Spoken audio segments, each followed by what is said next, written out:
ಗೆಳೆಯರೇ ನಮಸ್ಕಾರಗಳು. ನಾನು ಕೆ ಸತೀಶ್. ನನ್ನ ಪುಸ್ತಕಗಳ ಗಂಟು ಚಾನಲ್ಗೆ ಪ್ರೀತಿಯ ಸ್ವಾಗತ. ಇತಿಹಾಸದ ಕುತೂಹಲಕಾರಿ ಸಂಗತಿಗಳಿಂದ ಹಿಡಿದು ಕ್ರೀಡಾ ಲೋಕದ ರೋಚಕ ಕ್ಷಣಗಳವರೆಗೆ, ಮಕ್ಕಳಿಗೆ ಮನಮುಟ್ಟುವಂತಹ ಕಥೆಗಳಿಂದ ಹಿಡಿದು ಶಿಕ್ಷಣಕ್ಕೆ ಸಂಬಂಧಿಸಿದ ವಿಚಾರಗಳವರೆಗೆ, ಬಾಯಿಯಲ್ಲಿ ನೀರು ಊರಿಸುವಂತಹ ಅಡುಗೆಯಿಂದ ಹಿಡಿದು ಸಿನಿಮಾ ಮನೋರಂಜನೆಗಳವರೆಗೆ ಹಾಗೂ ಇನ್ನೂ ಅನೇಕ ವಿಚಾರಗಳನ್ನು ಒಂದೇ ಕಡೆ ನೋಡಬೇಕೇ?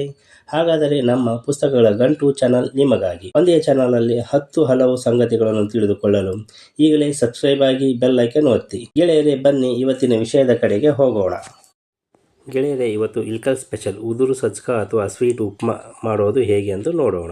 ಇದಕ್ಕೆ ಬೇಕಾದ ಸಾಮಾನುಗಳು: ಉಪ್ಪಿಟ್ಟು ರವೆ, ಬೆಲ್ಲ, ತುಪ್ಪ, ಗೋಡಂಬಿ, ಕೊಬ್ಬರಿ ಪುಡಿ ಮತ್ತು ಶೇಂಗಾ, ಒಣ ದ್ರಾಕ್ಷಿ, ಫ್ರೂಟಿ, ಸ್ವಲ್ಪ ಏಲಕ್ಕಿ. ಮೊದಲಿಗೆ ನಾವು ಒಂದು ಬಾಣಲೆಯಲ್ಲಿ 3 ಕಪ್ ರವೆಯನ್ನು ಹಾಕಿಕೊಂಡು ಬ್ರೌನ್ ಕಲರ್ ಬರುವ ಹಾಗೆ ಸ್ವಲ್ಪ ಅದನ್ನು ಹುರಿದುಕೊಳ್ಳೋಣ. ಅದಕ್ಕೆ ಸ್ವಲ್ಪ ಎಣ್ಣೆಯನ್ನು ಮಿಕ್ಸ್ ಮಾಡಿಕೊಂಡು ಹುರಿದುಕೊಳ್ಳೋಣ. ಅದಾದ ನಂತರ ಅದನ್ನು ಒಂದು ಕಡೆ ತೆಗೆದಿಡೋಣ ಮತ್ತು ಅದೇ ಬಾಣಲೆಯಲ್ಲಿ ಸ್ವಲ್ಪ ತುಪ್ಪವನ್ನು ಹಾಕಿಕೊಂಡು ಗೋಡಂಬಿ, ದ್ರಾಕ್ಷಿಯನ್ನು ಫ್ರೈ ಮಾಡಿಕೊಳ್ಳೋಣ. ಸ್ವಲ್ಪ ಕೆಂಪಗಾಗುವವರೆಗೆ ಫ್ರೈ ಮಾಡಿಕೊಳ್ಳೋಣ. ಅದಕ್ಕೆ 3 ಕಪ್ಪು ನೀರನ್ನು ಹಾಕಿ ಮತ್ತು ಅರ್ಧ kg ಬೆಲ್ಲವನ್ನು ಹಾಕಿ ಕುದಿಸೋಣ. ಬೆಲ್ಲ ಕರಗುವವರೆಗೆ ಕುದಿಸೋಣ. ಈಗ ಬೆಲ್ಲ ಕರಗ್ತಾ ಇದೆ. ಬೆಲ್ಲ ಕರಗಿದ ನಂತರ ಅದಕ್ಕೆ 3 ಕಪ್ಪು ಹುರಿದಿರುವ ರವೆಯನ್ನು ಹಾಕಿ ತಿರುಗೋಣ.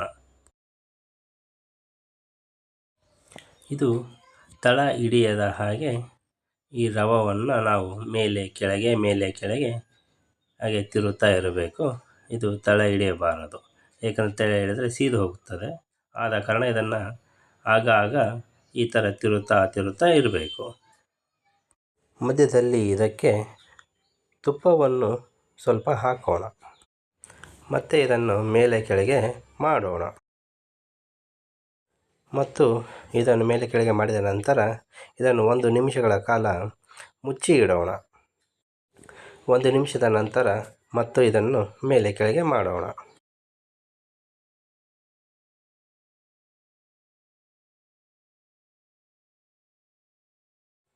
ಮತ್ತೆ ಇದನ್ನು ಮೇಲೆ ಕೆಳಗೆ ಮಾಡಿದ ನಂತರ ಇದಕ್ಕೆ ಸ್ವಲ್ಪ ತುಪ್ಪವನ್ನು ಹಾಕೋಣ.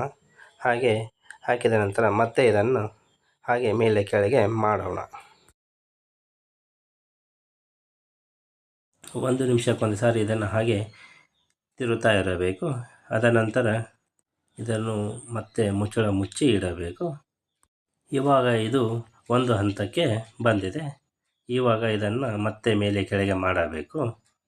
ಮತ್ತೆ ಇದನ್ನು ಈ ಥರ ಮೇಲೆ ಕೆಳಗೆ ಮಾಡಿದ ನಂತರ ಮುಚ್ಚಳದಿಂದ ಮುಚ್ಚಿ 2 ನಿಮಿಷ ಹಾಗೆ ಬಿಡಬೇಕು. ಮತ್ತೆ ತೆಗೆದು ಒಲೆಯನ್ನು ಆಫ್ ಮಾಡಬೇಕು. ಇವಾಗ ಇದಕ್ಕೆ ಏಲಕ್ಕಿ ಪುಡಿ, ಕೊಬ್ಬರಿ ಪುಡಿ, ಶೇಂಗಾ ಕಾಳು ಮತ್ತು ಫ್ರೂಟಿಯನ್ನು ಹಾಕಿ ಮೇಲೆ ಕೆಳಗೆ ಮಾಡಬೇಕು. ಮತ್ತೊಂದು ಸಾರಿ ಇದಕ್ಕೆ ಫ್ರೂಟಿ, ಕೊಬ್ಬರಿ ಪುಡಿ ಮತ್ತು ಶೇಂಗಾ ಕಾಳನ್ನು ಹಾಕಿ ಮೇಲೆ ಕೆಳಗೆ ಮಾಡಿ ಕೊನೆಯದಾಗಿ ಮೇಲುಗಡೆ ಕೊಬ್ಬರಿ ಪುಡಿ, ಶೇಂಗಾ ಕಾಳು ಮತ್ತು ಫ್ರೂಟಿ ಹಾಕಿದರೆ ಈಗ ರೆಡಿ ಆಯಿತು ಉದುರು ಸಜ್ಕ ಅಥವಾ ಸ್ವೀಟ್ ಉಪ್ಮಾ. ಈ ವಿಡಿಯೋ ನಿಮಗೆ ಇಷ್ಟವಾದರೆ ಸಬ್ಸ್ಕ್ರೈಬ್ ಆಗಿ, ಬೆಲ್ ಐಕನ್ ಒತ್ತಿ, ಲೈಕ್ ಮಾಡಿ, ಶೇರ್ ಮಾಡಿ. ಥ್ಯಾಂಕ್ ಯು, ಧನ್ಯವಾದಗಳು.